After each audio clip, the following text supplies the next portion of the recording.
Yo, what's up everybody? So today's review is Better Call Saul Season 3. So Season 3, there is a lot going on. So let's start off with Jimmy. So if y'all remember in Season 2, Jimmy messed with some documents, switched a few things, and it made Chuck look like a fool in front of the court and he lost a client. And then Chuck ended up getting a confession out of Jimmy and had it secretly recorded. So now this season is Chuck suing Jimmy and trying to get him locked up, which is really messed up. I mean, like, Jimmy is a great brother to him. I mean, like, Chuck, everybody knows Chuck's condition is all messed up. And, like, the only person that's really doing something about it is Jimmy. I mean, yeah, his firm is doing something, helping him out too with groceries and whatnot. But, of course, saying that's his firm. You know what I'm saying? He built that. So whatever he needs done, they're going to do it. But, I mean, Jimmy has been there for him. It's like, yeah, he did something that was foul that, kind of ruined Chuck's reputation.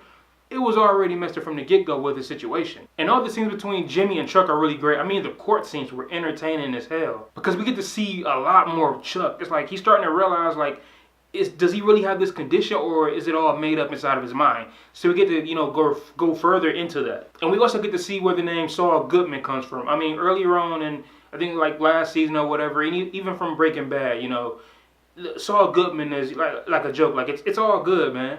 And now we actually get to see him use it for the first time for like a production company and whatnot.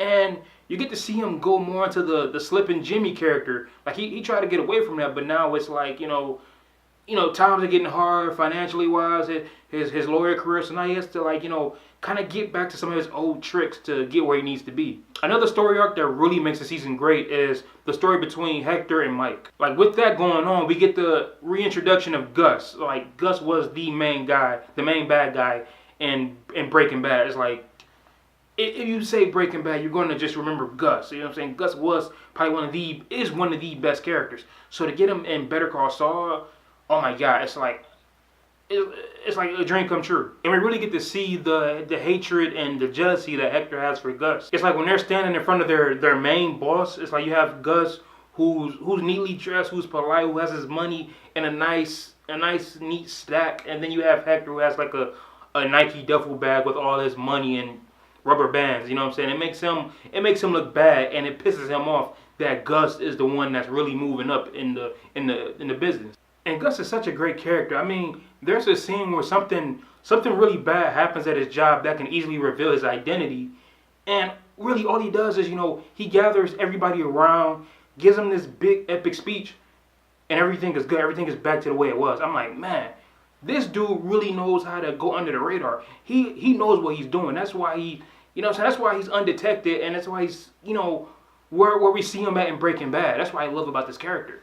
And there's also the character Nacho, who is Hector's right-hand man. We seen him in, season 1 and 2. He was the dude that was like dealing with the nerdy white guy or whatnot. This season, I like him a lot more because, I mean, he's not a bad guy. He's doing what he needs to keep his family safe and to keep himself alive. There's a scene where he's collecting money from his employees and whatnot, and one of them comes up short. Now, he could have easily whooped his ass, broke his fingers to send a message. He basically told him, like, dude, make up for it next week. But then you got Hector behind him, egging him on, and it's like, now he has to do something that he doesn't want to do.